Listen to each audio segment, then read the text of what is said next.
All right, in this calculus class you have a couple of theoretical sections. This is one of them. If you'll recall, when I first started introducing limits, I was talking about a neighborhood, and I said something about as long as the points from either side are going to the same point, all those points in that neighborhood were going to the same value, the same y value, then you had a limit.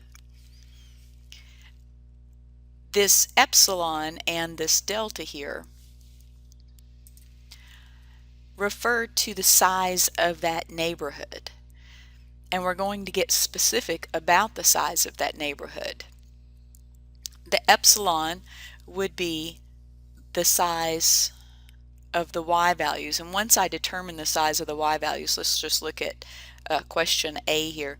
I've determined the size of the y values to be 1. So I'm looking at the neighborhood around this 5, and I want the y values to vary by 1. So I want them to be right here and right here. So I want this neighborhood to be this size right here. Well, I went a little far on that one, but anyway. So that's the size of the y's. Now I need to know the size of the x's. The x's, their size would be 2. So if the epsilon is a 1 in this case, the size of the delta, which is what they ask you to do, find the size of the delta. The size of the delta would be 2. Let's play again. Different color. If my y neighborhood size is 1/2, so a half, so 5 is it. I want from right here to right here. I need to know the size, so I want this neighborhood. I want to know the size of the x, and I notice that its size is a 1. So this delta would be a 1. Now if it wasn't a straight line and it wasn't symmetric, what you would do is just use the smallest range there, because you want to make sure that that neighborhood is sufficient. So you don't choose a neighborhood that's too large. You make sure then you choose the smallest neighborhood. So let's play again. Example 2, they tell me they want me to use my calculator for this. That's the graphing utility. There's my function, and I'm wanting to look at when x is 2 and y is, of course that point would be 3, so let me mark that dot there. So here's my point that I'm considering. I would like to find what my delta is if the epsilon is 1. So the epsilons refer to my y's, so I go 1 on either side of the 3. I go to that point, go straight down, chunk, go 1 on the other side of the y, go straight down. That delta would then be a 1. Alright, pretty easy. Let's do red again. Let's do a half. So I go over here, I want to go half because the epsilon refers to the y, so I go half down. That would be this point here, and this one right in here. And I'm going to go straight down. I don't really know what that value is. I imagine that's what I'm going to use the graphing utility for. So I did that with my calculator, and let's look at that. I graphed it with my calculator.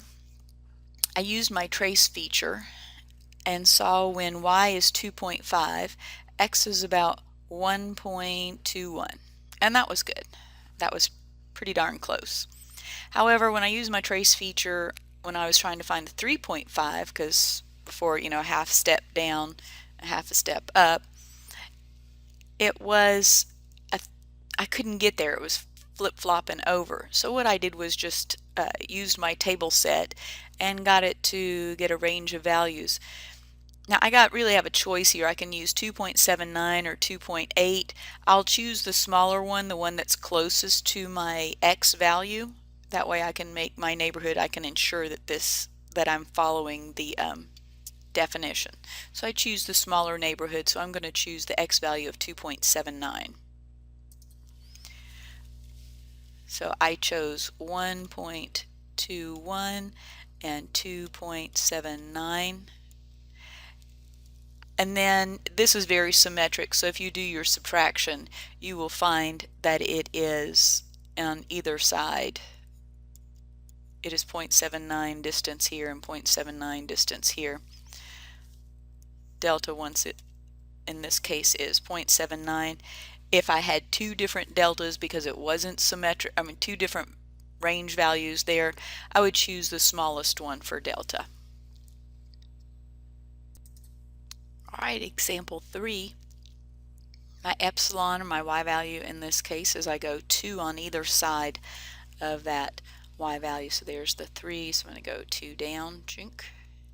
There's my point, and I'm going to go 2 above the 3, and my point is over here. Those x values that I get, this is a 6, and of course this is a 1. How far apart are they from 3? This guy is 3, this guy is 2. I choose the smallest neighborhood. Oops, that's not even a 2, that's a 1. Sorry about that. I thought I was going over to 3, I'm just going over to 2. So you're a 4 and you are a 1. Okay, choose the smallest one. My delta in this case is a 1.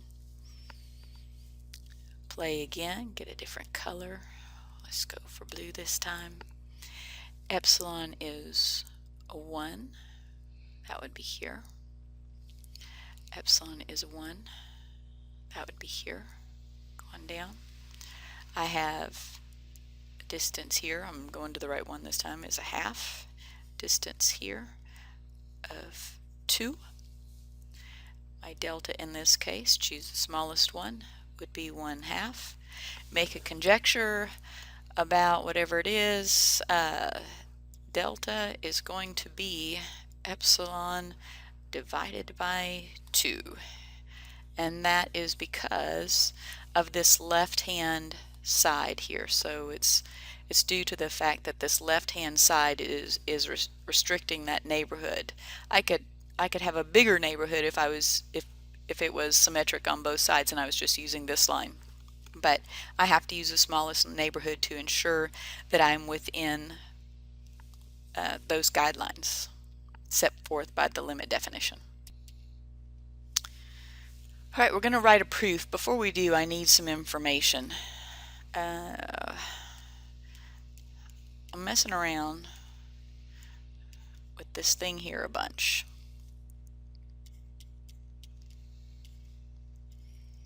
So I need to know what some values are.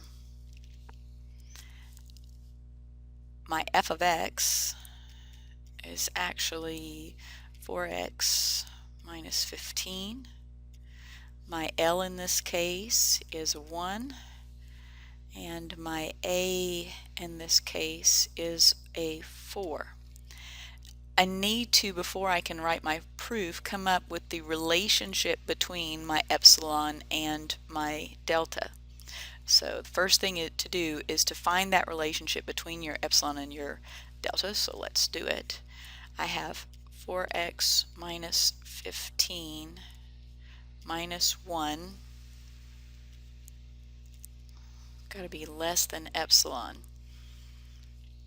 and x minus 4 has got to be less than delta. Alright, so let me crunch this stuff together. 4x minus 16, it's got to be less than epsilon. Oh look, I got a 4 in there that I could pull. Okay, look how cool that is. I'm going to divide both sides by 4.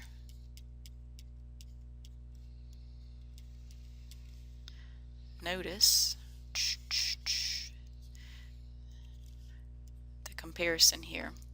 This lets me know that delta needs to be epsilon over 4 or less than that. Okay, so now I can write my proof. All right, to prove limit as x goes to 4 of 4x minus 15 equals 1, we need to show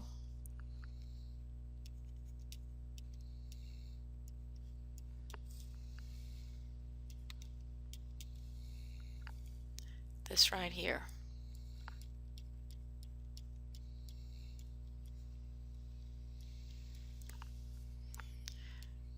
That f of x minus that limit is less than epsilon for all x, and that upside down a means for all. You can write for all if you want to, such that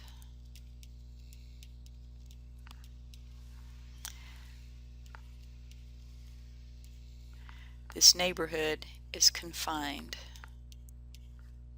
within this delta. All right, here we go.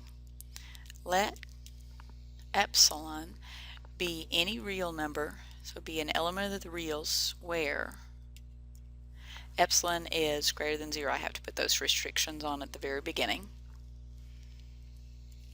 Now assume my neighborhood is set forth as such,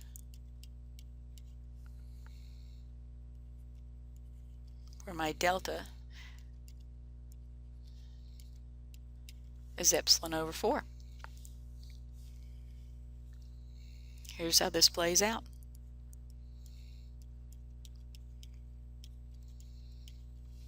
We're getting ready to show what I said that we need to show.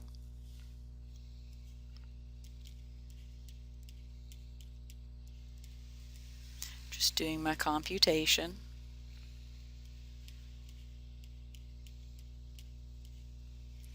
Now this thing right here we know is less than epsilon over 4.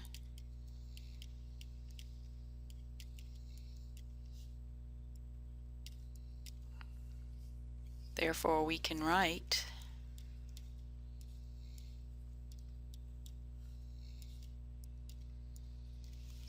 so what I said was we needed to show this dealio right here, and we just did. So formally speaking, now that we have done that, we can summarize and we can say for any number epsilon greater than 0, we have a delta that's got to be epsilon over 4 or less. I mean, neighborhood could be smaller than that, where this f of x minus the limit, and for ours specifically, is 4x minus 15 minus 1 is less than epsilon, where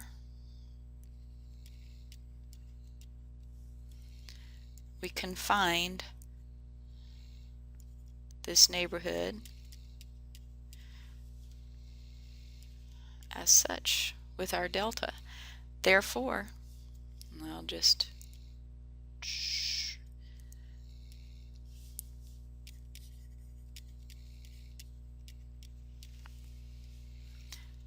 the limit as x goes to 4